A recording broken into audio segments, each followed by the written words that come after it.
And you're one of the foremost thought leaders in AI, transhumanism, and spirituality. You could say that the AI invasion, is a form of mass immigration. And this is why this last election, in my opinion, was so important for exactly this reason. We're in a very good position to protect against the downsides of these technologies, but at the same time, America is where it's happening. This is really important for the AI age, that we protect the Constitution, because that is what is going to protect humans against AI. You have to have faith in the human spirit, the human soul, and the God that is within and above and moving through it. People always ask me, well, what are you doing? Are you running for this? Are you doing that? I'm working on all of the things that I feel are necessary conditions for organic humans to have a life on Earth.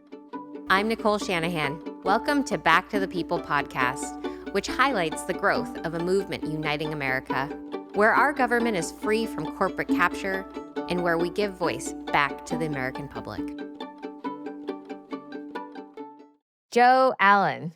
Nicole? You're an author, you're a researcher, and you're one of the foremost thought leaders in AI, transhumanism, and spirituality, the three of them put together. And there's a lot to unpack here, obviously.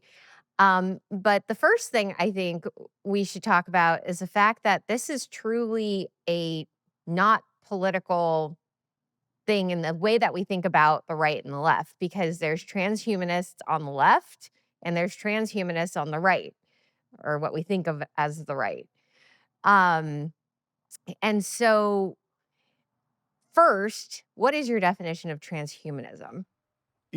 Really simply, it's just the drive or the quest to use science and technology to go beyond the human, to go across the definition of humans as we are now, to go into a future in which we are either human-esque or in the post-human versions, whatever comes out the other end of this great filter isn't human at all. So people think about it a lot of times in terms of cyborgs, right? Like bionic arms or brain implants or laser eyes, and that is part of the mythos. But transhumanism ultimately is a spectrum from what we are now and the technologies used for healing. And as those technologies become more and more sophisticated, using many of the same technologies for enhancement until we are, in fact, something like or many individuals are something like a human subspecies. Here we are in a day and age in which we're looking at medicine, because a lot of transhumanism is happening right now. It Yes. is real time. It is happening, and it's happening through medicine or medical needs or addressing medical needs. So, um, but your background is one that I think is important for me to understand and everyone to understand, because if you're 50 years old or 60 years old and you hear about this transhumanism and AI, it's kind of like, you know, that's just technology. I've seen technology advance over my lifetime. You and I are probably similar in age. I was born in 1985. What year were you born? 79. 79. Okay. So, we grew up with not really the internet as children, and Yeah. then it just kind of all came at the same time as we were teenagers and young adults. Yeah. So our brains were pretty well developed before we started having these high definition screens and the internet and all of this information. Now, if you're 25 years old today, you have only known the internet. You have only known technology advancing at rapid speeds. You've only known a world with smartphones. So, what I think is unique about our generation, being a millennial, is that we know what human life was like before technology. And we also know how to use and manipulate technology in a very sophisticated way, because we were young enough to pick it up as it was in its advent. And so we've seen the layers of the cake, right? Right. Right. Whereas a 25-year-old has only seen like the top layer of the cake, right? They don't understand all of the foundational technology that had to come first in order to enable this singularity event. Yeah, they didn't play Atari. Yes, exactly. They didn't play Atari or that Nintendo duck shooter game. They didn't have the experience of the early Nokia phones. They don't necessarily know pager code language. Right. Remember, like how you type numbers in pager code, like "I love you." Yep. Like, Well, I never had a pager, but yes, I oh, remember the only people who had yeah. pagers when I was a kid were drug dealers. Oh, well, I'm from Oakland, so, the kids had pagers too. But, I had a Early pager as a kid. adopters. Yeah. So, anyways, so I think where we are right now is we are in the singularity. In 2023, I was at my conference at Stanford, and, ChatGPT, had passed the bar exam. Very hard bar exam, and that Right. was in the legal tech, legal AI world, really big deal. Yeah. So that was in 2023. Now we're in 2025, and what are you seeing in terms of the singularity? I mean, can you confirm that it's here? I'm very skeptical of the singularity. For one thing, there's so many different visions of a singularity. There's so many different ways it could go for every transhumanist that believes in the singularity. Many of them don't. There's a singularity for every fevered ego Mhm, that thinks that they can see into the future. Classic case, Ray Kurzweil. We always hear Ray Kurzweil has an 86% hit rate for his predictions. I've never seen it broken down. I'm still 2, 3 years in waiting to see the actual itemized list, but he did definitely foresee certain, benchmarks, right, or certain milestones that, we are hitting. The prevalence of chatbots, certain advances in medicine. But, I think that for one thing, Kurzweil's vision of the singularity and where we would actually go changes somewhat, like from his Age of Spiritual Machines in '99 to The Singularity is Near, 2005. And then this most recent book, The Singularity is Nearer. There are variations there. So I guess what I'm saying is there is not any hard and fast definition of the mhm, singularity, nor is there a definite there are multiple singularities. There's a multiplicity mhm. of singularities. So, which one is the first question? I actually like the work of Werner Vinge. He is the first to really use the singularity, or at least to look at it in depth. It really precedes him with a guy, John von Neumann. But Werner Vinge was a sci-fi writer. He died, I believe, last year, very close to Ted Kaczynski, actually. They almost died around the same time. I guess maybe they met at the gates, had a lot to talk about. But Vinci had 6 different types of singularity in mind. And among the most interesting were, in one case, you would have artificial intelligence that was so powerful that it did become the dominant being on Earth, or many artificial intelligences would become the dominant beings on Earth. And because of that, human beings would have no capacity to understand what was happening or any way to control it. Mhm. Another version of it would be the kind of cyborg or human enhancement version of it, where human beings merged with the technology to the point that those cyborgs would know what was happening for the most part, but us, normal human beings, would have no idea. We would basically be babes in the woods. Do you call normal human beings I saw in one of your writings, you referred to them as legacy humans. Legacy humans, yeah. Kind of like legacy Americans before mass immigration. Yeah. And, you could say that the AI invasion is a form of mass immigration. They're immigrating into the digital system as physical robots come to predominate. They're immigrating into physical space. Mhm. A lot of the same issues too. I mean, if you find robots off-putting, it's fair to say that it is a kind of racism, right? It's speciesism. I don't think I am anti-robot. I just don't find an urge to buy one. And if given the option, if I'm at a store, I'd prefer to interface with a human. Yeah. Um, And, maybe if that interfacing doesn't work out great, I would consider, going to the robot. But yeah, so these are kind of the questions we have to ask ourselves. Um, I've said this over and over again. I'd love to get your take on it. But what makes the United States unique is that we have the Constitution. We have this document that protects the individual, Yeah. and it's very thoughtful. And the case law that has emerged, constitutional law that has emerged, is quite detailed in how it respects the sovereign agency of an American citizen. Because of that, I actually think Americans are going to actually be the ones that define kind of the sovereign agency of the citizen, human citizen, Yeah. versus the non-human. Of course, the cyborg is somewhere in between, right? Yeah. So I think that's where things are going to get tested. I think that it's very clear in most of our minds that the United States Constitution does not apply to a robot that's 100% robot and 100% artificial. Um, Not yet. but I'm predicting. This is my prediction. Is that that's where we will land as a nation, and that AI to and this is why this last election, in my opinion, was so important for exactly this reason.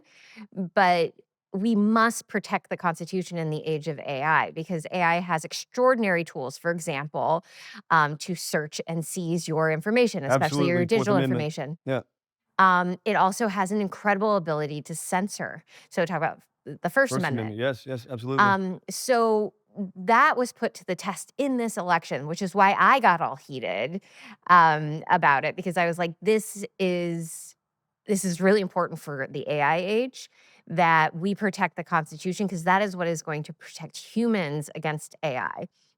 It is our best defense. But I wanted to get your opinion on that. Look, I think America it's not only the crucible for all of this, right? This is where all of these technologies, for the most part, began. The dreams began in Europe Mhm. and to some extent in Greece and the Middle East, in ancient world. But the actual fruition of all this, John McCarthy coined artificial intelligence. That, comes from Stanford right over the way. Mhm. And obviously, Stanford has been in Silicon Valley. It's the crucible for everything we talk about when we talk about transhumanism, posthumanism, the singularity. But fortunately, we also have a tradition of freedom and personal sovereignty. We saw that trampled upon during the pandemic with the vaccine mandates. Mhm. I think that was a wake up call as to how quickly all of that could go away if we don't keep those freedoms and those rights enshrined. So in America, we're in a very good position to protect against the downsides of these technologies. But at the same time, America is where it's happening. And if you think about it in the abstract, just the abstract of freedom, Mhm. the ability to act as an agent without any constraints, or at least without many constraints, right? We have laws to keep you from killing and stealing, but and lying insofar as slander goes. But by and large, America is one of the freest nations on earth, and we have that tradition here. We have that in our spirit to protect against what an AI, what a singularity, so to speak, or what a great fusion of humans and machines could lead to, a kind of Mhm. hellscape in which we're controlled top down by some algocracy or an algocracy with an Elon Musk or a Mark Andreessen or an Eric Schmidt at the top or some council of. So, but it is happening here at the same time. So that paradox is really important. We talk all the time. People talk all the time about China. We have to go forward and do this because we don't, China will. Everything China's doing, they're doing because we did it first. Mhm. So if we keep going forward, we're opening a path for them to go forward. It's not as if they're advancing ahead of us and we have to, keep up with them. So to me, that's kind of a nonsense narrative. But to that point of freedom, what I see in America, and this was the reason why Mark Andreessen, for instance, through his support behind Trump, Mhm. ostensibly, it's the reason that Elon Musk, through his support behind Trump, is because they want the freedom to develop their technologies and deploy them as they please without government regulation to stop it. And so what that means is that it's again a paradox. Trump, it both, I think, really embolden Americans to stand up for what we want in the future, what the vision we want to see realized. And that's a positive. Simultaneously, he's trotting out Larry Ellison, Sam Altman, and Masayoshi Son to announce day 2 of the administration, the Stargate project. Yeah. And we can go to the details of that, but just to say, this is a paradox. This is a tension. And from my perspective, Yeah. these people are not enemies in the sense that they are, some sort of like military opponents. These people are absolutely, though, opponents because their vision of the future or their many visions of the future are directly in opposition to the future that I would like to see, which is much, much more human. And all of the talk that they are known for about human-centered AI and so on and so forth. Human alignment of AI. The AI line, maybe, maybe not, Yeah. but the more power you give to these, soulless digital systems, and the more intelligent they become, the more those who are symbiotic with them begin to look like parasites. You're from Tennessee Yeah, originally. You yeah, went to Boston University, yeah. and you were studying this during college. Yeah. What made you have the insight to study this, and why did you always include the aspect of spirituality in this research? Well, it all started in the late 90s when I ran off to join a commune. No way. That is true, but I won't take you through all No, that. no, But it please, did please do. that is where it started. It started with, a small commune in Florida called Zindic Farm, and I got to see up close what an anti-tech, anti-civilizational, anti-capitalist commune looked like, was like. I And got to this was live in in it. college or right Well, after? I never went to high school, so this was between not high school and college. Oh, I wow. was just hitchhiking around. I quit using drugs to go to a commune. Who does that? But they didn't. It was Yeah. really interesting. What it showed me, they always talked about the death culture of the outside, and they talked about the rise of technological civilization as a net negative. And this is the late '90s, right? Kind of on that TED wavelength, but it showed me a number of things. The biggest thing it showed me was that they had this saying that their leader had come up with, and it's cult is short for culture. People called them a cult, rightly so, they were a cult. But the longer I was there, and the more you see a concentrated culture into a cult, the Mhm. more you realize that we live in a complex system of overlapping cults. Oh, yeah. And I mean, I've said it, like, Burning Man is kind of its own yeah, cult. yeah, Silicon Valley tech culture is its own cult with subcults within it. yeah. Effective altruists, the effective accelerationists, the Yeah, yeah, I totally I've seen that, and, what's interesting about cults, even the Democratic Party felt like a cult at some point, is that they make you feel like your reality is your reality and everything outside is just kind of a mystery yeah. that is, "Hey, I don't need to go there," right? Like, everything's working well in my little bubble. That's kind of Yeah. that's the vibe. Yeah, Yeah. I felt it for me, it was quite enlightening, but not for the reasons that they wanted it to be. Mm. After I left that, I go back to school, hitchhiked around the country. Before that, rainbow gatherings, stuff like that. Also sober. What's a rainbow Um, gathering? the Rainbow family or the Rainbow tribe is a long-standing network, a decentralized network of hippies. Ram Dass was a big part of it, and a number of other kind of psychedelic gurus.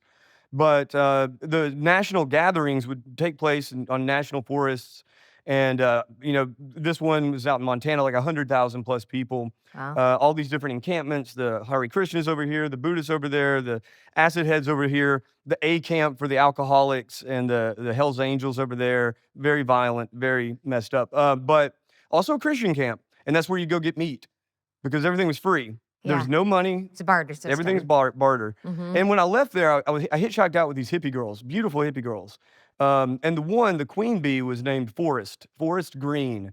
If I can dox her now, so many years later. And she was a very strong woman, right? A very strong woman, right? It was very overbearing. And she would always want to argue with me, which is great. I love doing that. But one night we were driving and we're talking about Carl Jung. And I'd read some essays by him, but all I'd ever read was Man and His Symbols, which is like the Mhm. and I told her that, and she's like, "Oh, yeah, that's a very good introductory book." And I'm like, "Man, I can't live like this." So I went back to school, so that Forrest Green wouldn't have one up on me every step of the way. You went back to school, you decided to become a master of philosophy. Ish, yeah. I mean, Yeah. so quick and dirty of that. I went back to. I first started studying astronomy. Very boring. Very awesome astronomy. Astronomer's job. Very boring. Didn't want to do that. So moved on to civil engineering. Come from a family of surveyors. Going to be a surveyor. Too practical. Too profitable. No way I was going to do that. So I always had an obsession with world religion. Always had an obsession with biology. So I went into UT, doing at University of Tennessee, Knoxville. Did a degree in comparative religion, the whole gamut, but mainly the Gospels and Indian philosophy and religion, especially Hinduism, but also a minor in evolutionary biology, which kind of forms its own quasi-religious I love the mythos. evolutionary Um, biologists. They're so fun to brainstorm with as yeah, to what the heck is going on. a monstrous worldview, but Yeah. hey, they're like the H.P. Lovecraft. An evolutionary biologist is the H.P. Lovecraft of the natural sciences. But after that, I needed to make money. My grandfather, working man, he was like, "What are you going to do to make money with his comparative religion slash what biology degree?" Mhm. So I had been working concerts as a stagehand, and all the guys climbing up top, the riggers, they make way, way, way more money. And then you get the touring aspect, right? I'm just like a broke redneck kid with a useless degree. Started touring as a rigger. I did that for 15 years, all kinds of bands. UFC was like the main client, but all kinds of different groups. Got to see the machine from inside, right? See the mind control mechanisms from backstage. Very Mhm. fascinating. Went back to Boston University and I studied this. It was a scientific study of religion. So it's not like creation versus evolution.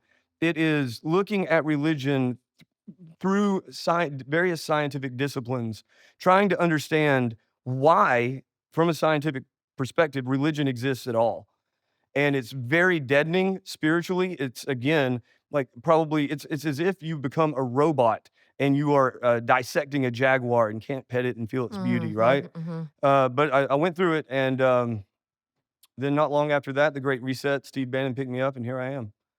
Oh, okay. So you've been working with Steve Bannon. Almost 4 years now. 4 years. Oh, yeah. It's really interesting. I told him this recently. I was like, my impression of him, especially how well the media painted him as truly a grim reaper. Like in Yeah, my head, like that is the planted messaging that has been consistent for I think since 2016.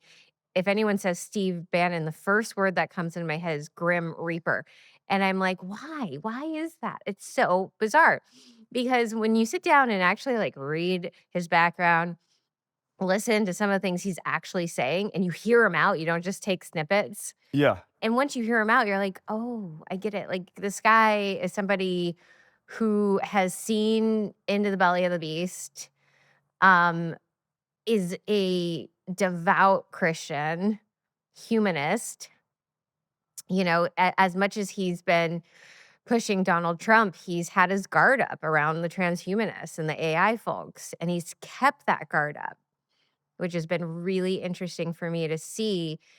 What I find even more fascinating about Donald Trump is that Donald Trump is balancing this. yeah, Donald Trump is the guy who literally has around him some of the most powerful transhumanists in the world and the most powerful humanists in the world. And he's somewhere in between, and everyone's kind of watching him and wondering, what is this man's grand plan for how, like, it Wait, a plan? there's no plan. I don't trust the plan. Yeah, there's no plan. Well, let's get back to an idea I've been thinking through, would love to get your take on it, is, and I'm sure you thought about this, is that we can't stop AI. We can't stop the transhumanists. They're already using CRISPR to edit human zygotes, through IVF. There's already like transhumanism in the reproductive world.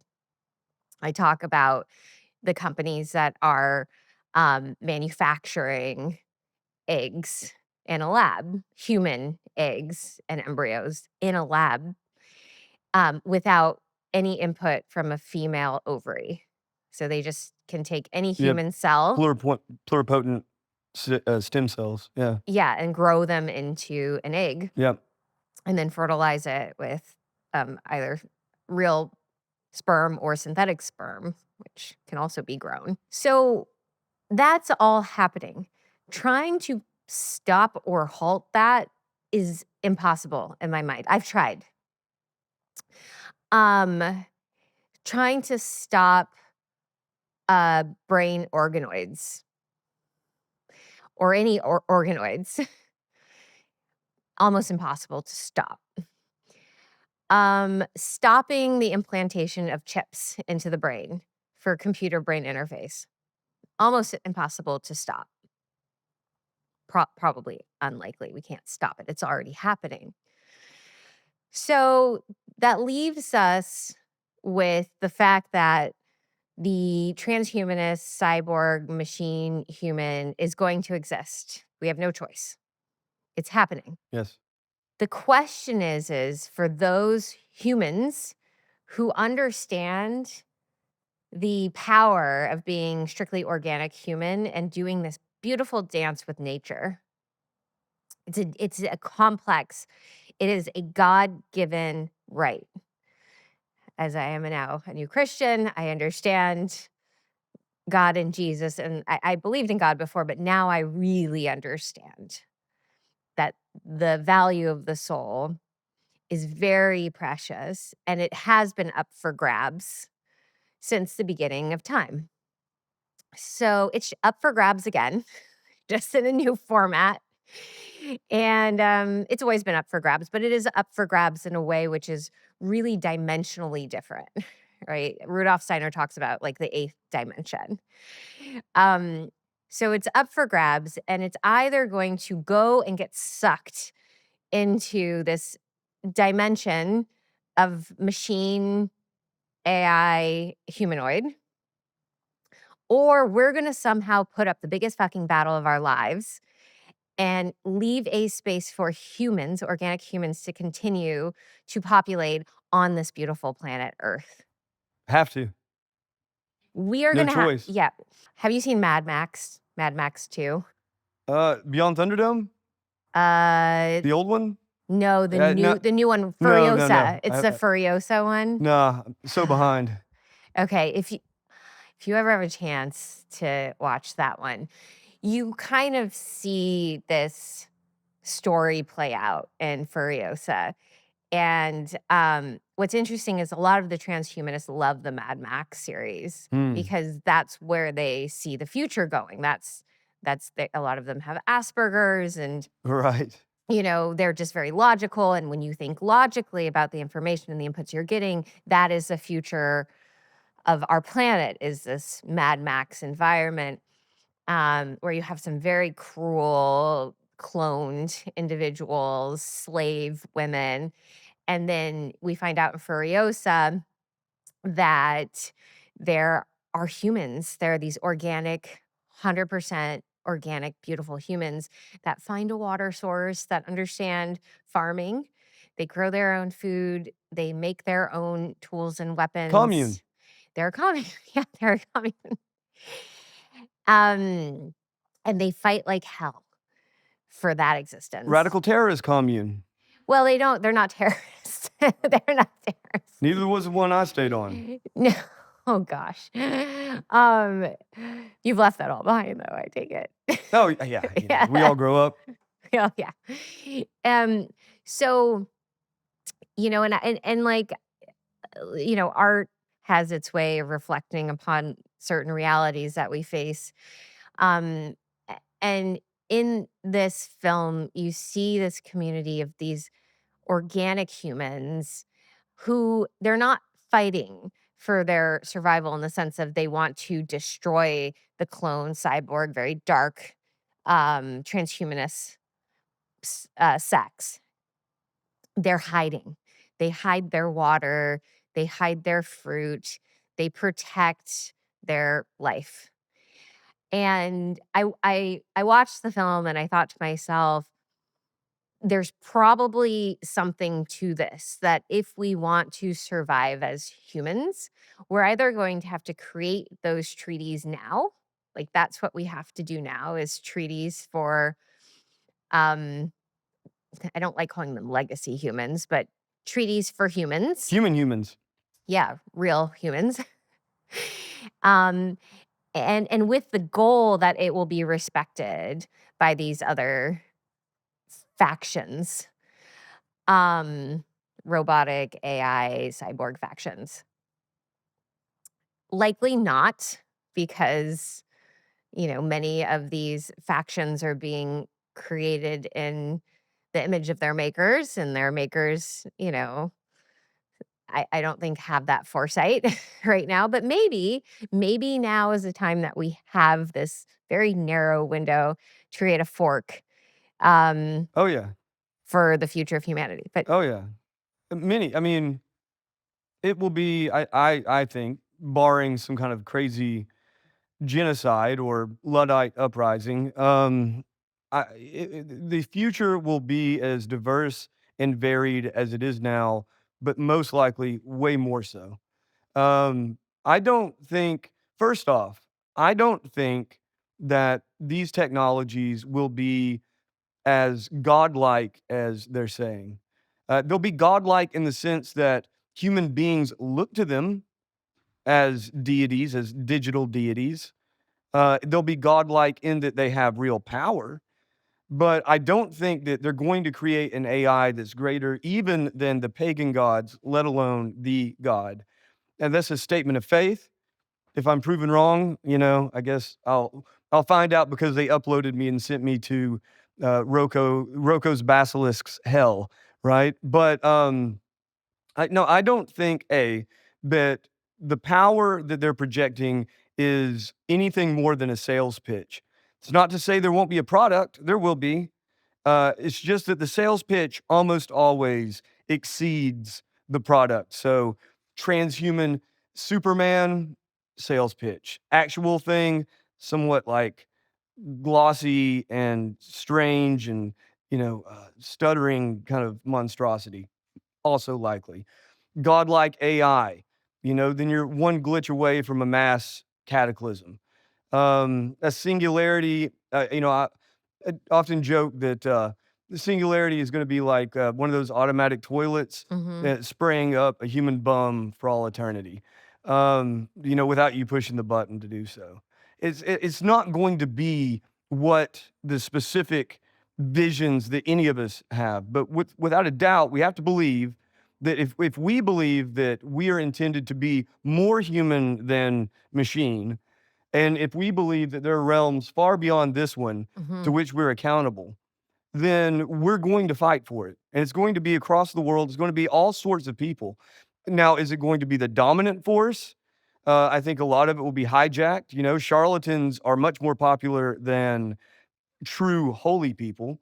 So that's going to be a part of it as well. But I do believe that you have to have faith in the human spirit, the human soul, and the God that is within and above and moving through it.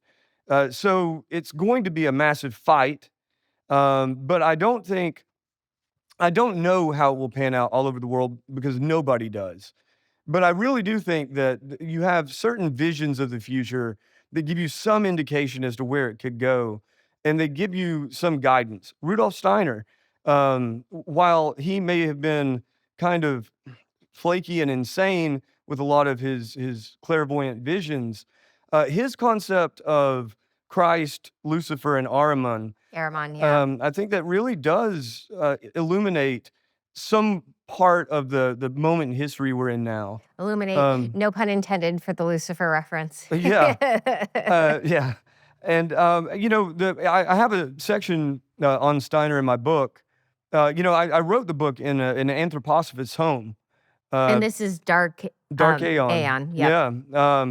Transhumanism and the War Against Humanity, in case Mhm. anybody wants to pick up a copy. But I wrote it in an anthroposophist's attic.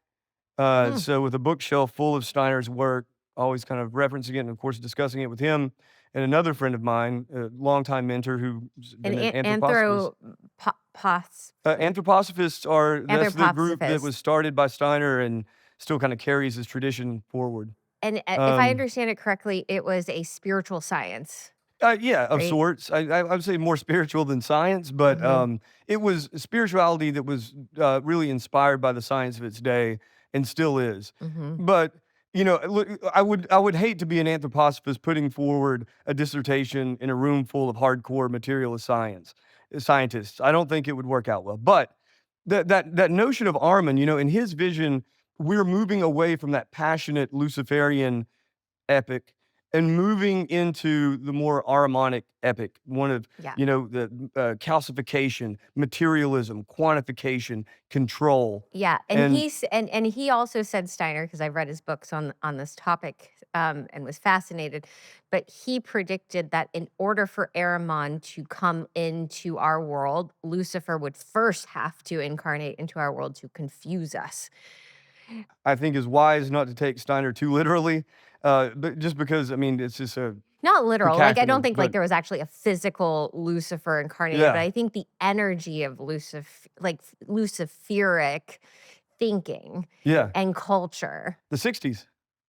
Well, the It 60s, doesn't and get much then more Luciferic than that. I think all of Silicon Valley and the Bay Area in 2010 as well is a great example Literally of or both. Luciferic, I But mean, like literal like pentagrams and no, no, no, robes. not the pentagrams piece, but, like, Yeah. if you think about how, Lucifer in these texts is described, Yeah. it's about mass confusion, it's about smoke and mirrors, it's about false idols. Yeah. It's about forgetting your relationship with Christ and God. It's about forgetting your relationship with nature as well. And it's mass confusion and also the ability to be mass manipulated. So if you think about like early internet, it was pretty straightforward, but then Yeah. something happened. It was almost like this Luciferic thing happened around like 2010 to 2016. All of this then really spiraled after 2016, and no one could trust themselves. It's all of that Luciferic buildup to the pandemic. The pandemic, a character like Fauci would have never had any ability to control as much as he did unless that foundation had already been laid of people just really not trusting nature, not trusting their gut, not trusting things like natural immunity. I mean, like, reading the news was incredibly a luciferic experience around 2020. You're reading these things saying, "Look at these psychos talking about natural immunity." Like, what is that? That doesn't exist. That's so anti-science, right? And then, but here's an mRNA gene therapy that will fix everything for Right. you. So that to me is like definitionally luciferic. Getting people to doubt like things that are real, like true, Sure. human. I think we can pretty much get used to that going forward. Not being able to trust that the input on your screen is real. Mhm. Uh, Not being able to really trust that your fellow human beings are occupying the same reality as you. I mean, it's always been the case, but Mhm. I think that if you want to talk about a real diversification, I think the diversification of views of reality, worldviews, the interior design inside someone's skull, painting what is and isn't real and what the universe is and isn't. Um, yeah, we're heading towards mass madness. That's one of the reasons that I think that it provides a lot of leverage for systems of centralized control. And you saw the attempt to institute that really, really powerfully during the pandemic, right? Mhm. Control what is and isn't real. And anything outside of the scientific orthodoxy as it came down from, Fauci, NIH, CDC, or whoever. That it really, I think the mass confusion offers a lot of power because if you have mass confusion, if everybody kind of occupies their own little postmodern reality, then you don't really have strong alliances. People don't really band together and meld in the same way that an Orthodox Christian community would, right? That is extremely homogenous. And so the more that confusion comes, the more opportunity there is for that centralization. Now, I would like to think that we're beyond that, but I don't think so. I think that we're moving into like even more intense madness. I think we have this Luciferic underpinning of our society, and I believe Aramon has started, the age of Aramon. As far as that worldview goes, 1,000%. Yeah. And Aramon, as you said, is a very mechanistic, hardwired, materialistic view of the world. Yeah. And I'll be honest, like, you know, take Republican and Democrat out of this. We've got Aramonic influences such as Bill Gates, other people on the left too, founders of various tech companies, and then you've got Andreessen and um, Elon is part of that. These very mechanistic, transactional, like very yeah, go on. If I could riff on Yeah, that, these are myths, right? These myths are flexible, so if we can play with it a little bit, sure. I like to think of Musk as a kind of Luciferian figure. Mhm. Let's back away for a moment. Let's leave Armin over here for a Yeah. second, and just imagine Google as God, right? They were the most powerful tech company forever, right? Or at Yeah, least but look at their search believe that. results these days. They're some of the Yes, worst search results. Like worse. to me, And that is 100% Luciferic. and Like and what those as search results have become. what was God like in the Old Testament and New Testament and Christian theology, in many different religious traditions? What did God do? Two big things God did was watched everything and answered questions, at least to priests. Hmm. And so people would oftentimes joke the Google God, right? You have it's more Protestant, I guess, but you have a deep question about your life. What do I do? Do I sit in my closet? Do I really go deep about it, or do I Google it? I think most people in this day and age Google it, or at least that's a strong tendency. A lot of So them are moving to if you Grok now. or you grok it, right? Yeah. But Musk, you remember the whole Baphomet Ram's Head Halloween outfit with the upside down cross? It made the rounds at the No. time. I think this was in Halloween Who in wore it? 2022. He and his mother attended a gala. It's called the Devil's Champion is the outfit, Yeah. but it's got this. It looks very much like the goat head Baphomet, Uh-huh. on his arms and his chest plate. It's a ram, whatever. We'll just call it a Baphomet head, Yeah. and then it's got an upside down cross emblazoned on it in the back, this kinda Yeah. S&M looking upside down cross. Now, a lot of people are like, "Well, it's just a Halloween costume." A lot of Christians are like, "It's just a Halloween costume, man," and okay, maybe, but that was his profile pic in that outfit for, like, almost 2 years after that. So either he thought it was a good side or it meant something to him.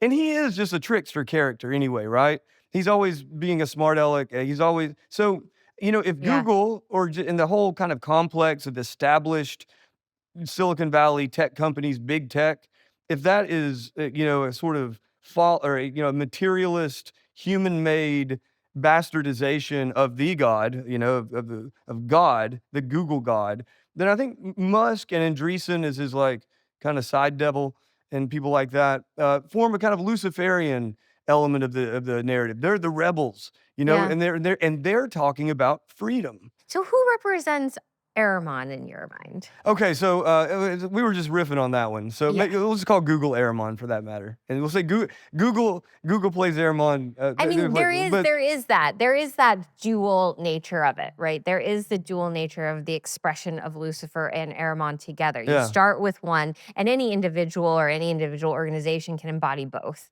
Well, I should be really clear. I Yeah. mean, I take a lot of inspiration from the anthroposophists. I think that Steiner's worldview was very creative, very brilliant. Yeah. He's very His channeling of talented Goethe, philosopher. yeah, it's beautiful. But I don't like. I'm not a very good literalist on anything.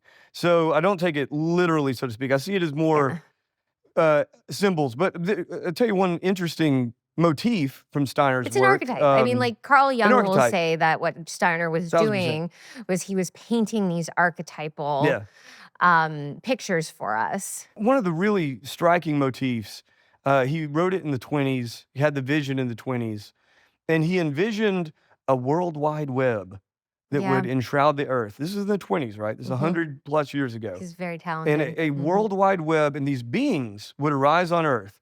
And, Steiner, kind of like the Gnostics, Steiner saw the material is heavier and heavier and heavier and more dense, and the spiritual is more and more refined, more closer to the forms, the ideas of God. And so, in the age of Ahriman, and in general, let's just say, without getting lost in the weeds of the names, I believe this is absolutely what is happening. The descent of the spirit or the mind into the material, to the point that we're creating intelligences from nothing but silicon and electricity Hmm. that reflect the highest. But by the time you're looking at it down here in this black pool, it's something quite nightmarish, something quite demonic. And so Yeah. Steiner had this vision of these. He said they were plant-like, spider-like creatures that would arise and begin to ensnare the earth, and they would be creatures of great wisdom, like AIs, like bots. These creatures of great wisdom would weave a web around the earth, and as we came to that crisis point, that fork, you would have those who align themselves with divinity, with the Hmm. higher beings, and those who, without any of the wisdom or the anchors of the divinity, would be forced to fuse to these Hmm. plant-like, spider-like beings. And it was Yeah. like as a metaphor for the rise of not only the kind of global technosphere or this like crystallization of the noosphere, however you want to look at it, and the rise of actual sort of soulless or purely material beings, these AIs, and the fusing of human beings with it. Um, it's a great piece of fiction that certainly predicts or predicted our current plight. So people always ask me, well, what are you doing? Are you running for this? Are you doing that? And I'm like, you know what I'm doing? I'm working on all of the things that I feel are necessary conditions for organic humans to have a life on Earth outside. Um, and so that's why I went after the mRNA vaccine after I learned about the shedding, because the shedding was impacting individuals that had not gotten vaccinated. I also went after the mRNA vaccine because it is a gene therapy, which causes massive problems for individuals who seek to be organic humans, non augmented, non um, uh, genetically influenced, by outside forces, but just their own individual genetic profile. Yeah. So that's why I'm like, let's just not mandate it. Don't mandate any mRNA for God's sake. And let's study shedding. Let's make sure that anyone who doesn't want gene therapy going on in their system, that shedding doesn't influence their own biology. The second thing I've been really focusing on is geoengineering, because geoengineering influences all of us on this planet. So if there's a place on Earth that isn't geoengineered, where the organic humans can reside and be peaceful, like we have to fight for that. And then, the idea that we can be electromagnetically enslaved. I do believe that. I saw someone created this incredible meme of the planet. It was a picture of planet Earth from outer space in a prison, like an electromagnetic prison, because you can accomplish that, right? If there's I would say we live in one right now. It's called the internet.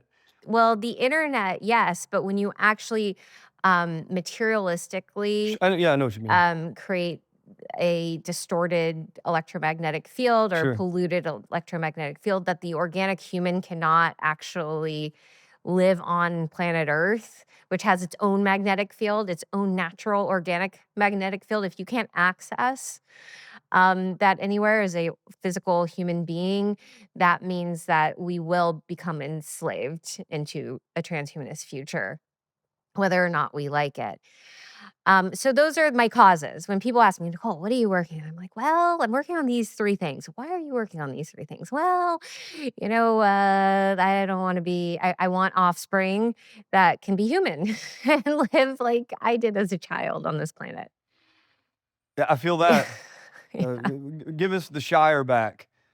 Give us the Shire. Yeah, Mhm.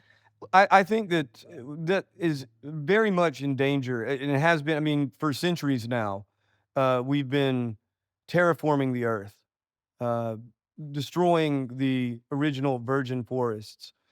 People, unfortunately, a lot of conservatives are not very sentimental about this, and I think they need to get their heads together, put it politely. What we're looking at now, it's again, you like real tension, right?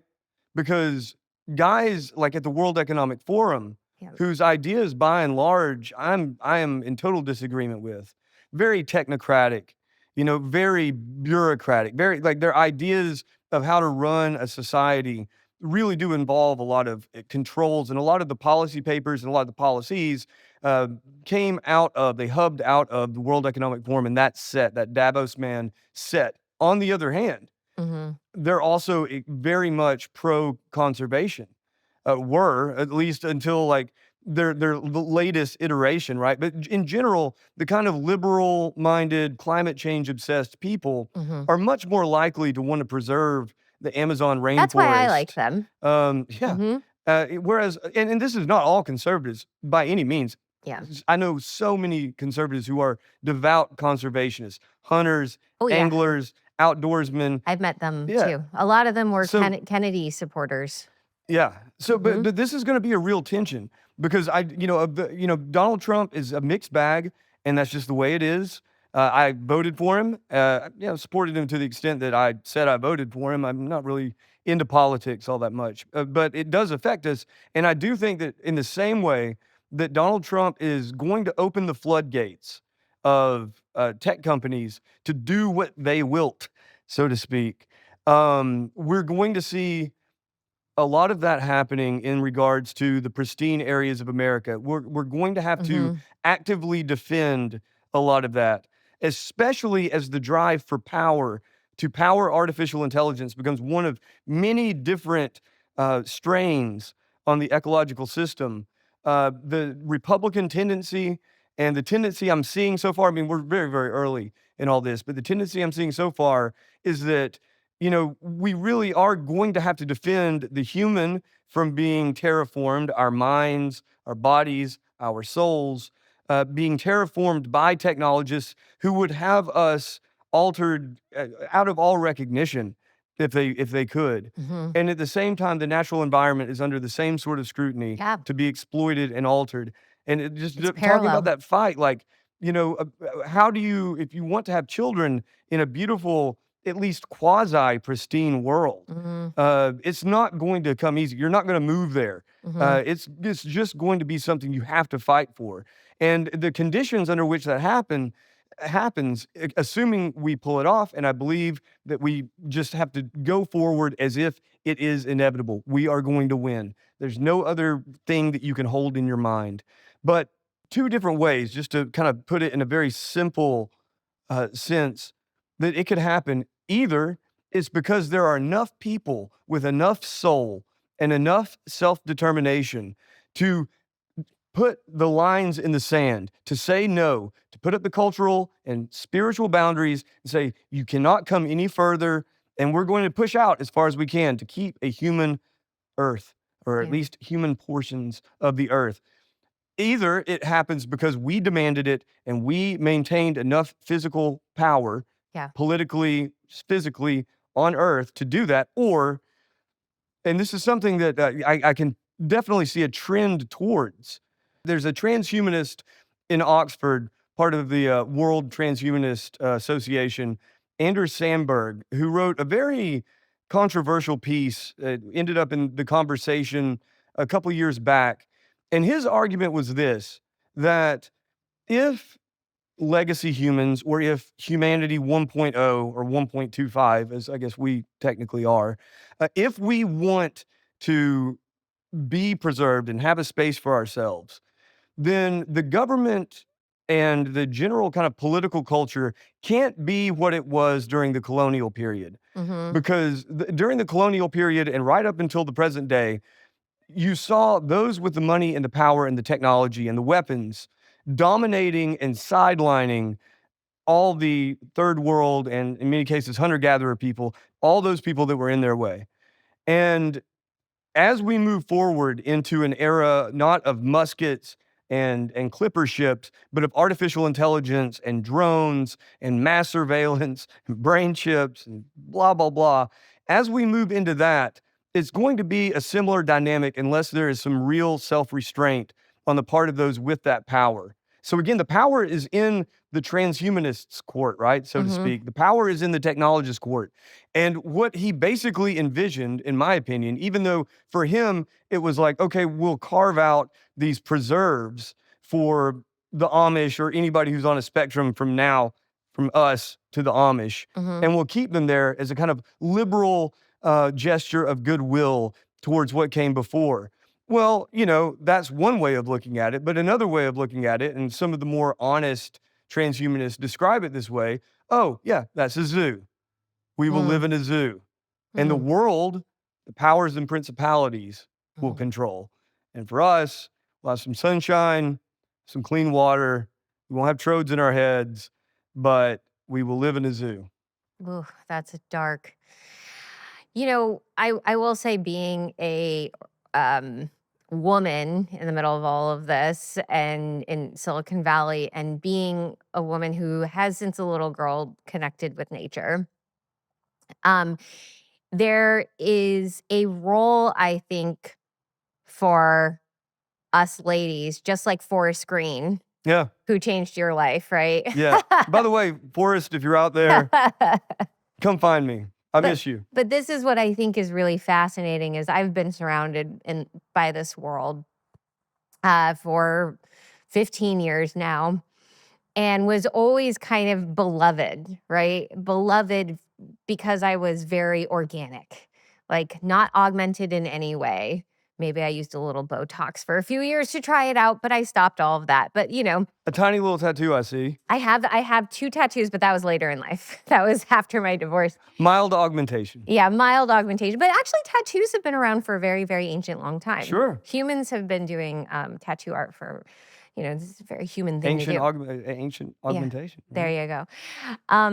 But other than that, I really love natural human biology. I think it is incredibly beautiful. I think it actually makes an individual beautiful and desirable because there's something innate in every living being. And I think that this is the piece of the future where there will be mass desire.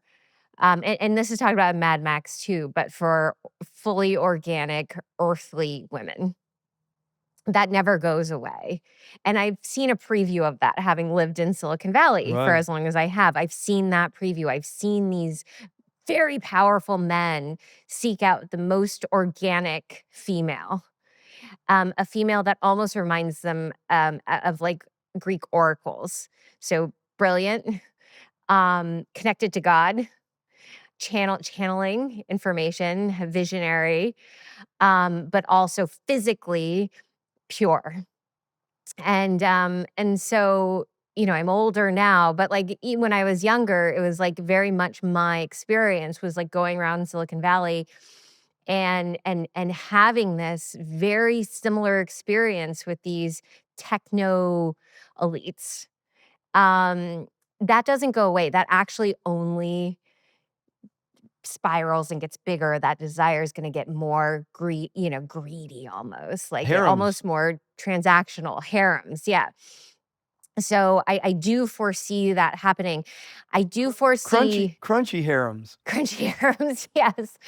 Yeah. I mean, of the likes of, probably the women that frequented Rainbow and like these like these groups. Maybe the top notch, but I have a hard time imagining billionaires Yeah.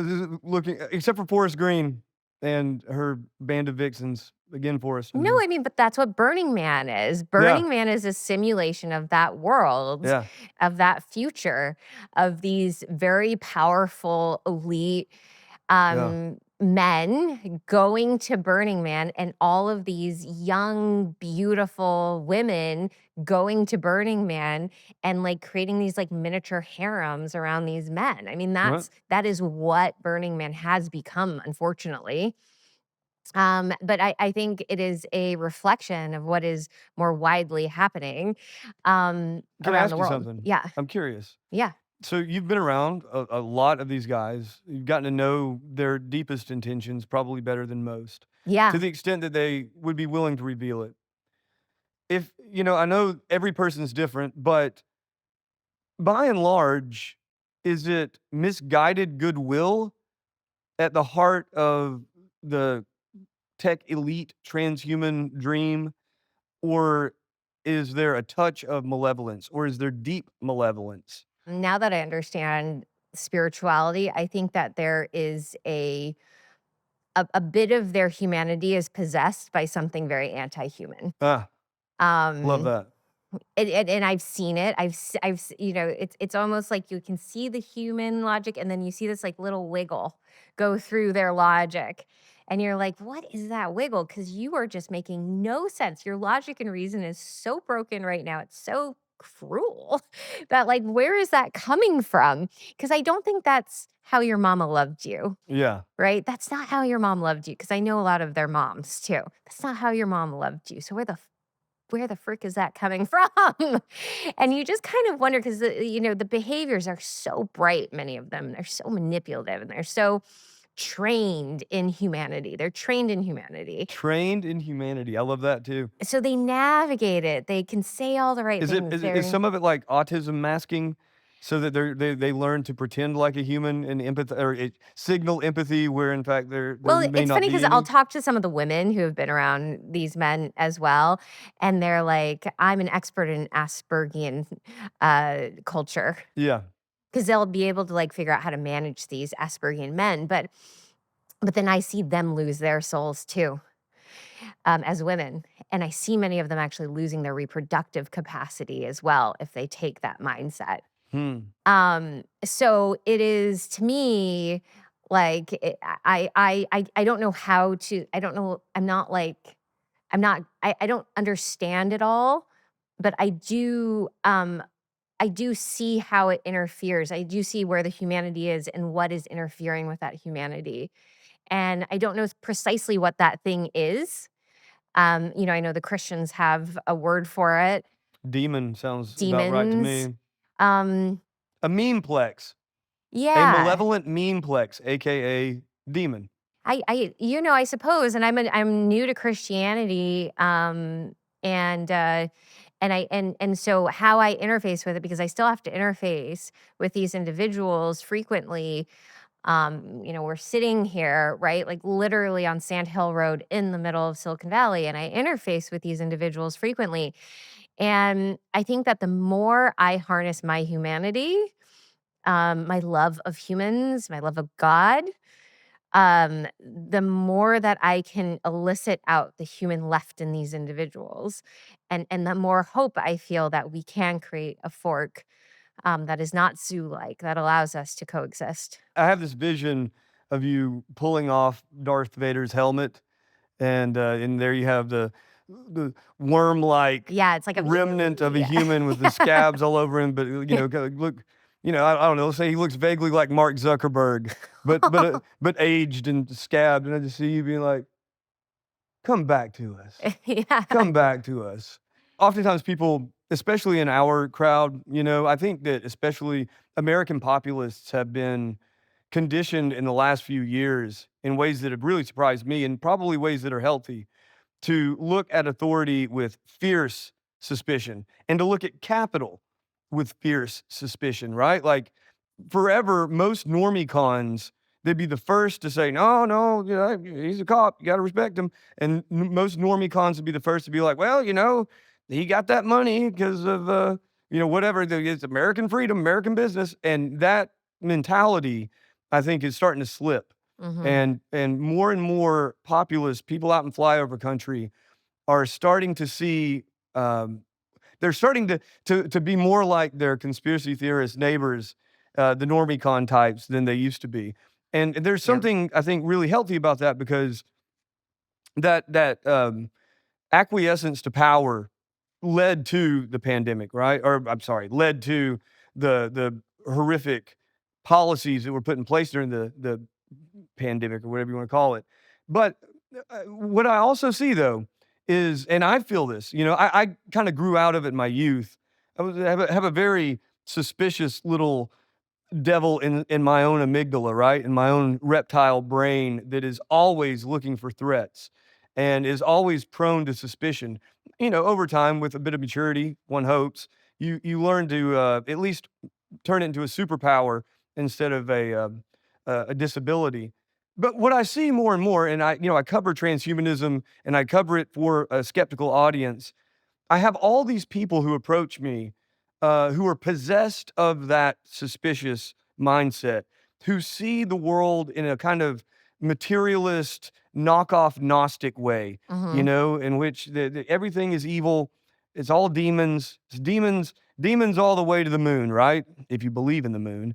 Mhm. And I think that one part of it's healthy because it does put up a protective barrier. But on the other hand, there's something profoundly negative and sick inside that worldview. And so the reason I say this is that I don't see the world in terms of like heroes and villains. I don't see the most detestable of all the tech titans is Bill Gates, Mhm. but I don't see a demon there. I see a man possessed of demons, perhaps, but he himself, I don't think is just 100% pure evil. Mhm. Nor do I see, obviously, I don't see Elon Musk as some kind of hero. There's more than enough evil to go around for him to get a pretty generous slice of it. But I don't like to think of even the worst people as being purely evil. I've never met someone, and I've met plenty of psychopaths. I've never met someone who was purely just to their core evil. That there wasn't some little white dot in the teardrop of the yin yang of the black Mhm. teardrop, right? And so I want to believe that the Elon Musks of the world, or the Larry Pages and Sergey Brins, or the Mark Zuckerbergs, or the even Xi Jinping and the various technologists below him. I want to believe that the people in power, that the goodness will prevail, or at least that there's enough goodness in them that they won't, I don't know, round us up and put us in a zoo, or round us up and put us in death stadiums and destroy us. Yeah. And I know, I'll personally talk about um how I feel about it. It's like if I've got fight in me today, I'm going to fight, Yeah. right? And I think that is the energy that gets us to a future humanity. That is, if we have enough healthy people who've got the fight in them to fight that day, they keep going day after day after day. But thank you so much for putting up the fight for us day after day, and it's been a great chat. Maybe I'm fighting for my own sanity as much as for humanity, but one step at a time, right? There you go. All right. Well, thank you so much, Joe. Thank you, Nicole.